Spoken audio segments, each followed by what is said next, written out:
আসসালামু আলাইকুম। প্রিয় দর্শক, অন্য মঞ্চের আলাপচারিতায় আপনাদের সকলকে আমন্ত্রণ জানাচ্ছি। শপথকে কেন্দ্র করে ঝটাপটি অলরেডি লেগে গেছে। আমি শুরুতেই বলেছিলাম যে এই শপথ গ্রহণ অনুষ্ঠান নিয়ে একটা বড় গন্ডগোল লাগবে, কারণ এই যে দু রকমের শপথ যেটা হচ্ছে, একটা হচ্ছে যে নির্বাচিত সংসদদের শপথ গ্রহণ, আর একটা হচ্ছে ওই যে সংবিধান পরিষদ যেটা তৈরি করা হয়েছে আলী রিয়াজের নেতৃত্বে, যে ওটা হয়েছে সেটাকে নিয়ে গন্ডগোল লেগেছে।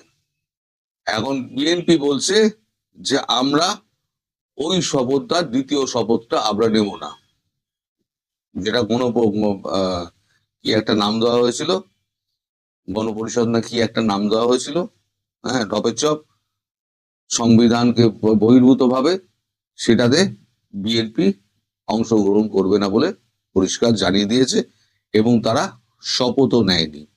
আজকে সকালবেলা চিফ ইলেকশন কমিশনার তার নেতৃত্বে শপথ গ্রহণ অনুষ্ঠানটি হয়। শপথ গ্রহণ অনুষ্ঠানটি যারা শপথ নিয়েছেন তাদের মধ্যে যারা মিনিস্টার হবেন তাদের শপথটা হবে বিকেলবেলা। এটা শপথ গ্রহণ করাবেন রাষ্ট্রপতি শাহাবুদ্দিন চুপ্পু। এখন এই যে আলী রিয়াজ, যিনি এই সমস্ত সবকিছু যিনি করলেন ব্যাপারটা, তাকে কিন্তু খুঁজে পাওয়া যাচ্ছে না। তিনি কোথায়, তাকে ফোনেও ধরা যাচ্ছে না, তাকে খুঁজেও পাওয়া যাচ্ছে না। তার কি হয়েছে সেটা এখনো পর্যন্ত জানা যাচ্ছে না। এখন এই যে শপথ, যেটা সংবিধান অনুযায়ী যে শপথ নেওয়া, সেটা নিয়ে আবার জামাতের মধ্যে দুটো ভাগ ছিল। এনসিপি তো আলাদা, এনসিপি চাইছিল আমরা ওই সংবিধান অনুযায়ী আমরা শপথ নিয়ে নেবো, দ্বিতীয় শপথটা আমরা পরে নেবো, যখন গন্ডগোল মিটবে, এই সমস্যার সমাধান হবে, তখন আমরা নেব। আর জামাতের মধ্যে দুটো ভাগ ছিল, কেউ বলেছিল আমরা শপথ গ্রহণ অনুষ্ঠান আমরা শপথ নেব ওই প্রথম সংবিধান মেনে, দ্বিতীয় শপথটা না হলে আমরা প্রথম শপথটা নেব না। পরবর্তীকালে নিজেদের মধ্যে আলোচনা করে দু দলের মধ্যে যে গন্ডগোলটা লেগেছিল জামাতের মধ্যে, তারা বলে যে ঠিক আছে, সংবিধান অনুযায়ী যে শপথটা হচ্ছে সেই শপথটা আমরা নিচ্ছি, এবং আমরা ওই দ্বিতীয় শপথটাও নিয়ে রেখে দেবো। এরকম একটা কিছু হয়েছে, মানে বিএনপি সংবিধান অনুযায়ী শপথটা নিয়েছে, বাকি কোনো শপথ টপথ বিএনপি নেয়নি, এবং বিএনপি বলেছে আমরা জীবনে ওই শপথ নেব না। ফলে ও শপথের লেটা চুকে গেছে। কারণ যারা নির্বাচিত সরকার, যারা ভূমিধস ভোটে, ল্যান্ডস্লাইড ভোটে যারা জিতেছে, তাদের সঙ্গে কে এলো কে না এলো তাতে বিএনপির কেউ যায় আসে না। একটা কথা উঠেছিল যে ভারত বিরোধী কিছু লোক আছে যাদেরকে বিএনপি নাকি নিচ্ছে, এরম বলে একটা কথা উঠেছিল। কিন্তু মির্জা ফখরুল আজকে পরিষ্কার করে দিয়েছে সেরকম কোনো ঘটনা নেই। বিশেষ করে বাবরের এর মধ্যে ঢোকা, এর মধ্যে অনেকেই ঢোকার চেষ্টা করেছিল। আসিফ নজরুল তিনিও ঢোকার চেষ্টা করেছিলেন, আমাদের এই প্রেসিডেন্ট হওয়ার চেষ্টা করেছিলেন, আমাদের যে যিনি মোহাম্মদ ইউনুস, তিনিও হচ্ছেন না। ফলে একটা লেজে গোবরে অবস্থা।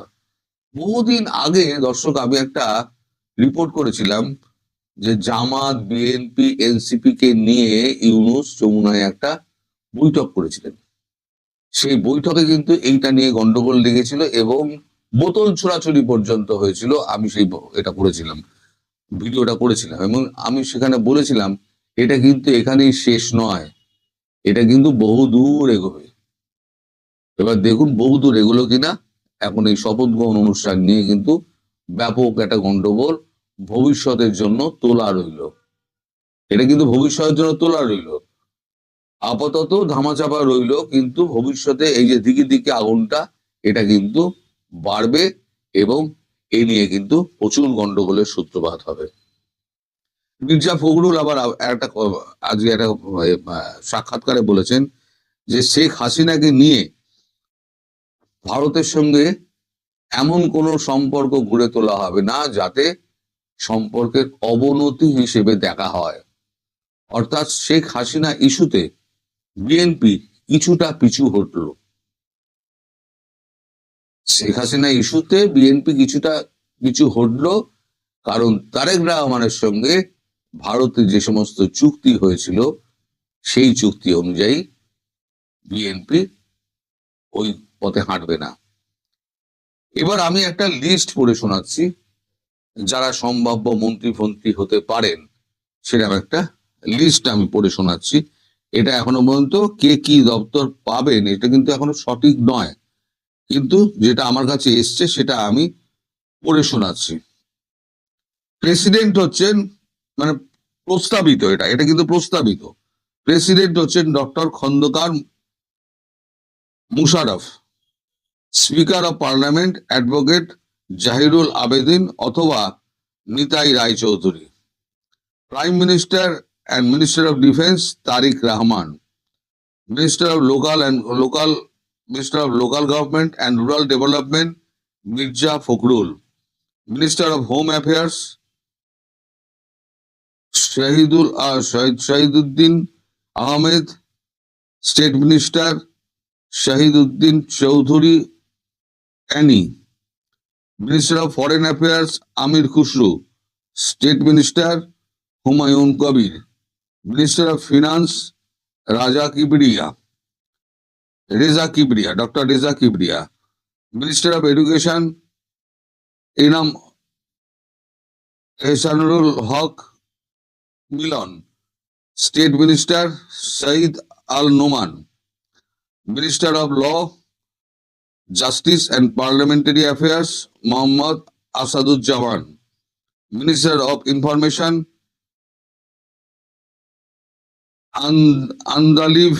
Andalib Rahman Partho. State minister doctor Mehedi Amin. Minister of planning doctor Abdul Moyeen Khan. Minister of commerce Abdul Mukhattir. Minister of industries Abdul Awal Mintoo. Minister of shipping major Hafiz. Minister of labour and employment Nazrul Islam Khan. Minister of water resource Abdul Habib Dulu. Minister of labour affairs, minister of liberation and war affairs Fazlur Rahman. Minister of road transport and bridge Amarullah Aman. Minister of cultural affairs Zonayed Saki. Minister of health and family affairs doctor AZM Zahid. Minister of, আবার ছোট হয়ে গেল, minister of youth and sports Ali Asgar Lobi. Minister of religious affairs Shamim Kaiser Lincoln.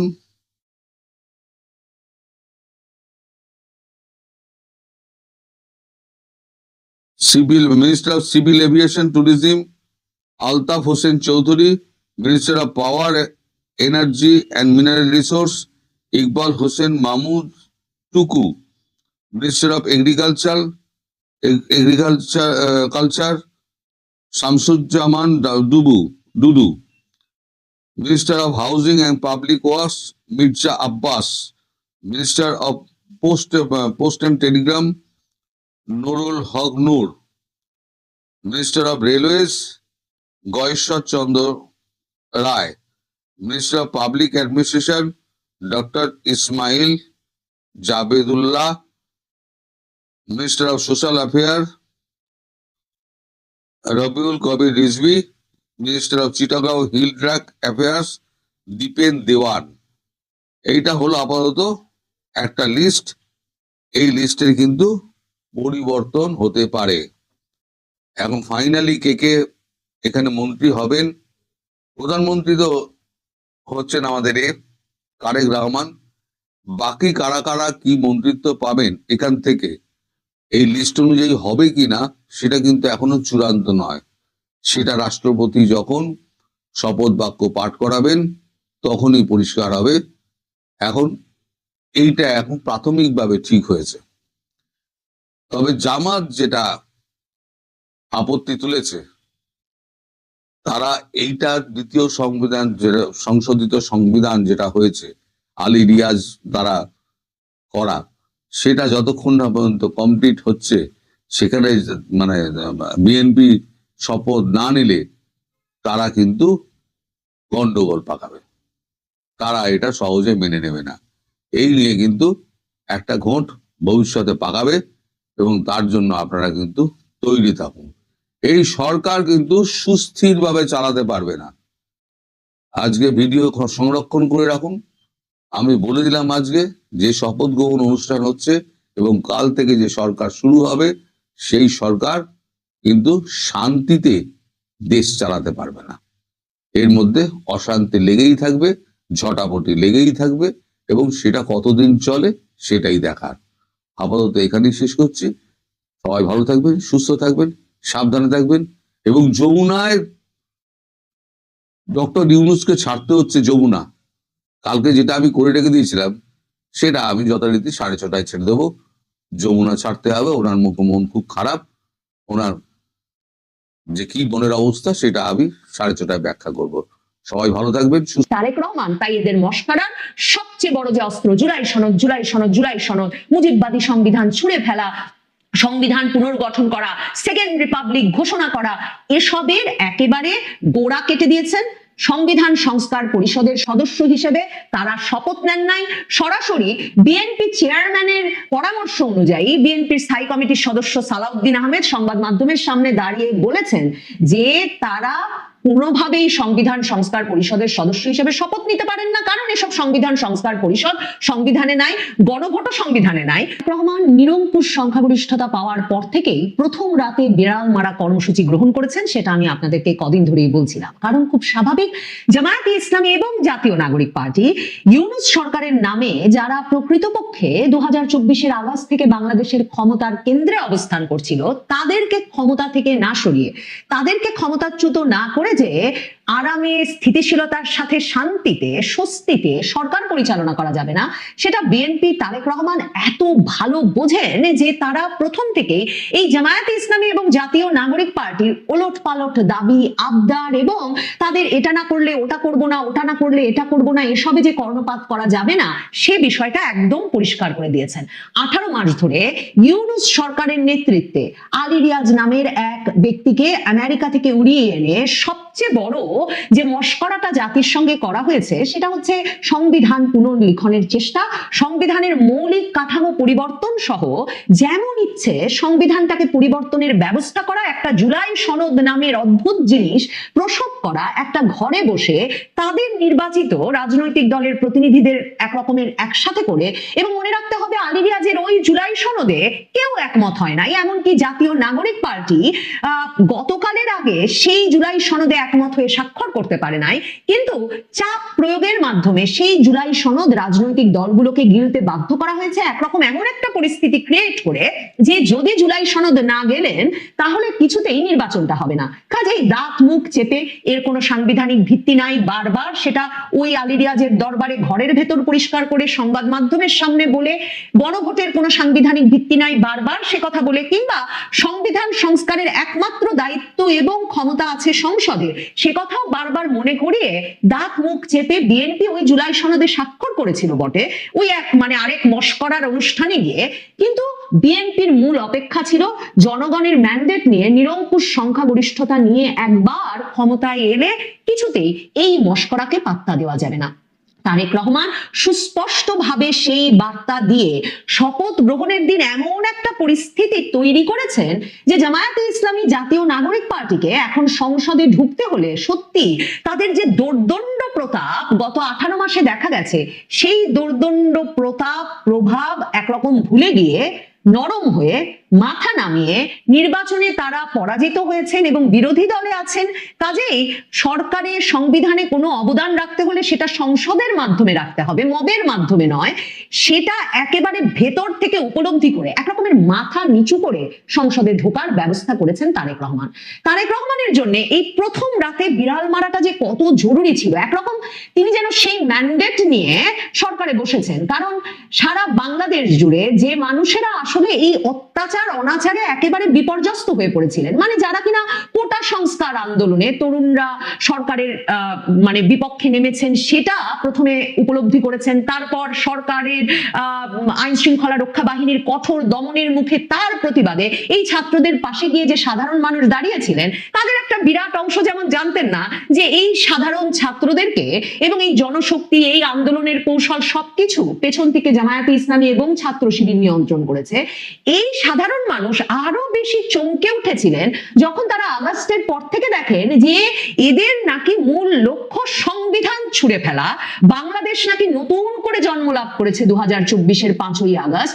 Yunus এই ছাত্রদের দ্বারা ক্ষমতায় বসে বিদেশি সংবাদ মাধ্যমকে গিয়ে বলে এলেন যে রিসেট বাটনে বাংলাদেশ চাপ দিয়েছে, কাজেই খুব স্বাভাবিক যে বাংলাদেশে বঙ্গবন্ধুর বাড়ি ভাঙা হবে, মুক্তিযোদ্ধাদের ভাস্কর্য ভাঙা হবে। কারণ মনে রাখতে হবে 2024-এর আগস্টে ছাত্র জনতা প্রাণ দিয়েছে, কাজেই রিসেট বাটনে চাপ পড়েছে, নতুন বাংলাদেশ গঠিত হয়েছে। এরপর যে অত্যাচার অনাচার, শেষ পর্যন্ত ভাঙচুর, অগ্নিসংযোগ, গণপিটুনি দিয়ে মারা মানুষকে, সেগুলোকে যেমন একরকম ন্যায় এবং নীতিতে পরিণত করলো সরকারের সর্বোচ্চ ব্যক্তি থেকে তার প্রেস সচিব, সকলে বললেন এগুলো হচ্ছে প্রেসার গ্রুপ, ক্ষোভের বহিঃপ্রকাশ। তখন তার চেয়েও ক্রমাগতভাবে সে অত্যাচার বাড়লো। সে অত্যাচার শুধুমাত্র নারীর পোশাক নিয়ে মন্তব্যে, নারীর পোশাক নিয়ে বা নারীকে হয়রানি করা ব্যক্তিকে পুলিশ কোনো কারণে যদি বা তাও ধরে নিয়ে যায়, সে ব্যক্তিকে ফুলের মালা দিয়ে থানা থেকে বের করে আনাতেই শুধুমাত্র ঠেকে থাকলো না। এরপর দেখা গেল বাংলাদেশের শক্তিশালী রাজনৈতিক দলের, অন্যতম শক্তিশালী রাজনৈতিক দলের প্রধান রীতিমতো কর্মজীবী নারীদের সঙ্গে পতিতাবৃত্তির তুলনা করা শুরু করলেন। কর্মজীবী নারীদের সম্মান রক্ষার্থে তাদের কর্মঘণ্টা কমিয়ে আনার প্রস্তাব দিলেন নির্বাচনী প্রস্তাব হিসেবে। এবং এর মধ্যে তো মব ওই পর্যায়ে গেল যে লাশ মাজার থেকে তুলে এনে পীরের লাশ রাজপথে পোড়ানো হচ্ছে, হিন্দু ব্যক্তিকে পিটিয়ে মেরে গাছে আধামরা অবস্থায় ঝুলিয়ে পুড়িয়ে মেরে ফেলা হচ্ছে। এসব মিলিয়ে মানুষ একেবারে ক্লান্ত, বিপর্যস্ত, বিধ্বস্ত হয়ে পড়েছিল। এবং তারেক রহমান বা বিএনপির যে নিরঙ্কুশ সংখ্যাগরিষ্ঠতা, তার মধ্যে সবচেয়ে বড় ম্যান্ডেট হিসেবে মনে করা হচ্ছিল যে তারেক রহমানের কাছে স্থিতিশীলতা আনার প্রত্যাশা, তারেক রহমানের কাছে ওই বাড়াবাড়ি, ওই যে অত্যাচার অনাচার মগবাজি, তাতে একটা কমপ্লিট ফুল স্টপ, মানে সরাসরি তিনি একটা বাটন প্রেস করে এই অত্যাচার অনাচার মগবাজি বন্ধ করবেন, সেটার একটা সুস্পষ্ট ইঙ্গিত আসবে তার কাছ থেকে, নতুন প্রধানমন্ত্রীর কাছ থেকে। সেই প্রত্যাশায় সারা বাংলাদেশে তারেক রহমানকে এই নিরঙ্কুশ সংখ্যাগরিষ্ঠতা ভোটাররা এনে দিলেন, সেটা নির্বাচন পর্যবেক্ষকরা মনে করছিলেন। এবং তারেক রহমান সম্ভবত বুঝেছিলেন একদিকে ম্যান্ডেটটা কিসের, আরেক দিকে যেটা বললাম, ক্ষমতায় থাকতে হলে, সরকার পরিচালনা করতে হলে প্রথম রাতে বিড়াল মারা ছাড়া এই বাড়াবাড়ির অবসানের কোনো উপায় নাই। কারণ এমনিতে কি করে বাড়াবাড়ি অবসান করা যেত বলুন তো? যদি অনেক ক্ষেত্রেই মনে করা হয় সেনাবাহিনী যদি টহলে থাকে, সেনাবাহিনী নামিয়ে যদি যৌথ বাহিনীর অভিযান চালিয়ে, মনে রাখতে হবে গত 18 মাস ধরে বাংলাদেশে যৌথ বাহিনী রাস্তায় যৌথ বাহিনী অভিযান চালিয়েছে, সেনাবাহিনী নাকি আপনার আমার জানমালের নিয়ন্ত্রণ নিয়েছে। এমন বেকায়দা অবস্থায় তারেক রহমান দায়িত্ব নিচ্ছেন যখন কিনা এই সেনাবাহিনী ওষুধ, যৌথ বাহিনীর অভিযান ওষুধ কিচ্ছু কাজ করবে না।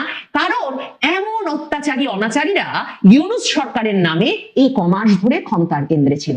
তারেক রহমান তাই এদের মস্কারার সবচেয়ে বড় যে অস্ত্র, জুলাই সনদ, জুলাই সনদ, জুলাই সনদ, মুজিববাদী সংবিধান ছুঁড়ে ফেলা, সংবিধান পুনর্গঠন করা, সেকেন্ড রিপাবলিক ঘোষণা করা, এসবের একেবারে গোড়া কেটে দিয়েছেন। সংবিধান সংস্কার পরিষদের সদস্য হিসেবে তারা শপথ নেন নাই, সরাসরি বিএনপি চেয়ারম্যানের পরামর্শ অনুযায়ী বিএনপির স্থায়ী কমিটির সদস্য সালাউদ্দিন আহমেদ সংবাদ মাধ্যমের সামনে দাঁড়িয়ে বলেছেন যে তারা কোনোভাবেই সংবিধান সংস্কার পরিষদের সদস্য হিসেবে শপথ নিতে পারেন না, কারণ এসব সংবিধান সংস্কার পরিষদ সংবিধানে নাই, গণভোটও সংবিধানে নাই। কোনোদিন যদি সংবিধান সংস্কার পরিষদ ঢোকে সংবিধানে, তাহলে তারা এ বিষয়ে শপথ নেওয়ার কথা ভাববেন। জামায়াতে ইসলামী খুব একটা নাটক করার চেষ্টা করেছে শপথের দিন সকালবেলা। তারা সকাল সকাল বলেছে যদি শপথ নিতে হয় দুটোই নেবেন, না হলে একটাও নেবেন না।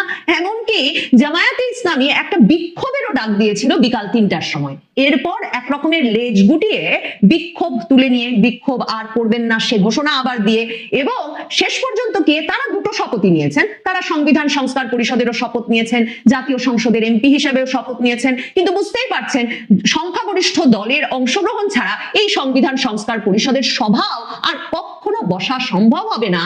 কোন সংসদে বা কোনো সরকারি ব্যবস্থাপনায় কখনো বিএনপি যতক্ষণ ক্ষমতায়, যেই দলটি নিরঙ্কুশ সংখ্যাগরিষ্ঠতা পেয়েছে। জামায়াতে ইসলামী এ নাটক জমাতে পারে না। ইউনূস কিন্তু একদম শেষ দিন পর্যন্ত, শপথের আগের দিন যে ডেকে জাতীয় নাগরিক পার্টির নেতা নাহিদ ইসলামকে দিয়ে অবশেষে জুলাই সনদটা স্বাক্ষর করিয়েছেন, তখনই তিনি জানেন যে বিএনপি আসলে বিএনপি আসলে সংবিধান সংস্কার পরিষদের সদস্য হিসেবে শপথ নেবে না। আপনাদেরকে আমিও বলছিলাম যে এই মরণ ফাঁদে পা দেবে না বিএনপি। তো ইউনূস সেটা বুঝে শেষ মুহূর্তে শপথ নিয়ে একটা গ্যাঞ্জাম লাগিয়ে ফেলতে পারে কিনা, রাজপথে একটা আন্দোলন জমিয়ে ফেলতে পারে কিনা, তার ফলে তাকেই আরো বেশ কিছুদিন ক্ষমতায় থাকতে হয় কিনা, এসব স্বপ্ন নিয়ে তিনি শেষ দিনে নাহিদ ইসলামকে ডেকে জুলাই সনদে স্বাক্ষর করিয়েছেন। এবং এরপরে নাহিদ ইসলামও বলে বসেছেন এমনকি কোন নোট অফ ডিসেন্ট সহ জুলাই সনদের বাস্তবায়ন তারা মানবেন না, জুলাই সনদের পূর্ণাঙ্গ বাস্তবায়ন করতে হবে। আপনারা জানেন 40টির বেশি বিষয়ে যখন জুলাই সনদ স্বাক্ষরও করেছে বিএনপি, তাদের নোট অফ ডিসেন্ট বা আপত্তি ছিল। তো এহেন নাটকটার শেষ পর্ব পর্যন্ত মরিয়া হয়ে যে আলী রিয়াজ ইউনূসটা চেষ্টা করবেন সেটা খুব স্বাভাবিক, কারণ আলী রিয়াজ তো এই ভোটের কয়েকদিন আগে হঠাৎ আমাদের জানালেন যে যারা এমপি হবেন তাদেরকে আরেকটা শপথ নিতে হবে সংবিধান সংস্কার পরিষদের সদস্য হিসেবে, এবং 180 দিন তারা সংবিধান সংস্কার পরিষদের সদস্য হিসেবে দায়িত্ব পালন করবেন। কারণ তাদের ধান্দাটা ছিল এই 180 দিন ক্ষমতা হস্তান্তর না করে এই 180 দিন সংবিধান সংস্কার পরিষদ সংবিধান নিয়ে বিতর্ক করবে, তর্ক করবে, এবং ওইদিকে এই অন্তর্বর্তীকালীন সরকারের রূপে তারা থেকে যাবেন। ইউনূস আলী রিয়াজের জন্য এই নাটক আর টেনে নেওয়া সম্ভব হয়নি। তার কারণ বিকালবেলা যে মন্ত্রিসভার শপথ আছে, সে শপথে 13 দেশের প্রতিনিধি সহ অন্তত 1200 অতিথি উপস্থিত থাকবেন, এবং সেই মন্ত্রিসভার শপথটাকে কিছুতেই একরকমের ঝামেলার মধ্যে ফেলা না জামায়াতে ইসলামী, না এনসিপি, না ইউনূস কারো পক্ষেই সম্ভব নয়। কারণ তাহলে তারা আসলে পুরো রাজনৈতিক প্রক্রিয়া থেকেই এখন ছিটকে পড়বেন। ওইদিকে তারেক রহমান দারুণ সব রাজনৈতিক চাল চালছেন। তিনি জামায়াতে ইসলামীর আমিরের সঙ্গে সাক্ষাৎ করে এসেছেন, বাড়িতে গিয়ে জাতীয় নাগরিক পার্টির নেতা নাহিদ ইসলামের বাড়িতে গিয়ে সাক্ষাৎ করে এসেছেন, বুকে জড়িয়ে ধরেছেন নাহিদ সার্জিসকে।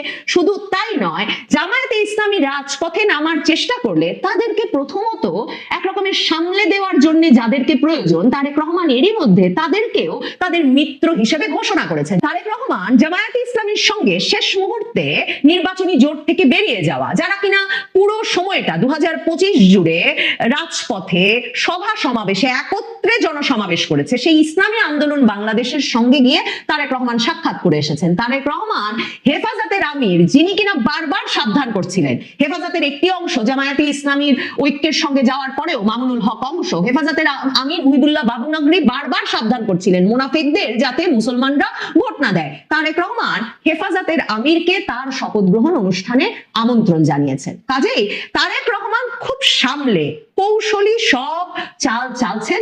সে চালে একেবারে বেকায়দায় বিপর্যস্ত জামায়াতে ইসলামী আর এনসিপি।